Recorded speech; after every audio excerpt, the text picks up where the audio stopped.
આજે આપણે પાંચાળના સ્પેશિયલ ઢોકળા બનાવવાના છે। પાંચાળના સ્પેશિયલ ઢોકળા ક્યારેય ખાતા નહીં હોય, જે ફાઈંગના વેલમાંથી બને। જો હામી વાડીથી આપણે ફાઈંગ તોડી લાવ્યા છીએ, એકદમ કૂણી તંદુરસ્ત ફાઈંગ। હવે ફાઈંગના ઢોકળા કેવા થાય છે, હવે આમાંથી આપણે પાન તોડી લઈશું। જો આપણા થર્મોપાકની પણ આવી ગયા છે, બીટાવા પાંદડા બીટે છે। જો હવે બીટાઈ ગઈ છે, હવે ધોવાનું કામકાજ ચાલુ કર્યું છે।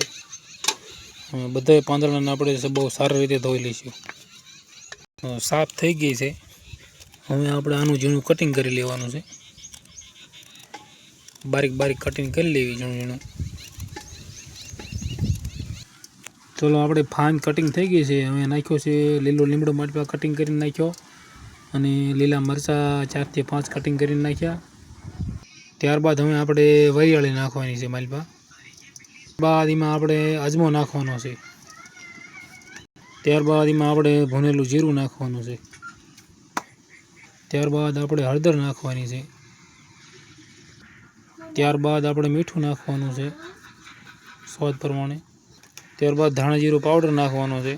ત્યારબાદ થોડોક મસાલો નાખવાનો છે। બાદ આપણે થોડીક હિંગ નાખવાની છે। ત્યારબાદ ચણાનો લોટ નાખવાનો છે। ત્યારબાદ અમારે દેશી જાર, જે પંચાળની જાર કહેવાય, એ સાહટિયાનો લોટ નાખવાનો છે। સાહટિયો જાર આવે એનો 1 મુઠ્ઠી લોટ એનો નાખવાનો છે। ત્યારબાદ આપણે બાજરાનો લોટ નાખવાનો છે। 2 આંખ સાળીને નાખશું આપણે બાજરાનો લોટ। ત્યારબાદ આપણે લાલ મરચ થોડુંક નાખી દેવાનું છે, આમ તો લાલ કલર થાય એના પ્રમાણે। કાશ્મીરી મરચું આપણે અહીંયા એડ કરી દઈએ થોડુંક। ત્યારબાદ પાણી નાખી થોડુંક ઋતુ પ્રમાણે, અને આપણે લોટને સારી તરહ બાંધી લઈશું। ત્યારબાદ એને આપણે મુઠિયા બનાવી લઈશું માપ સાઈડને। ત્યારબાદ આપણે એક નાની જારી લઈ અને એમાં આપણે બાફા મૂકી દઈશું।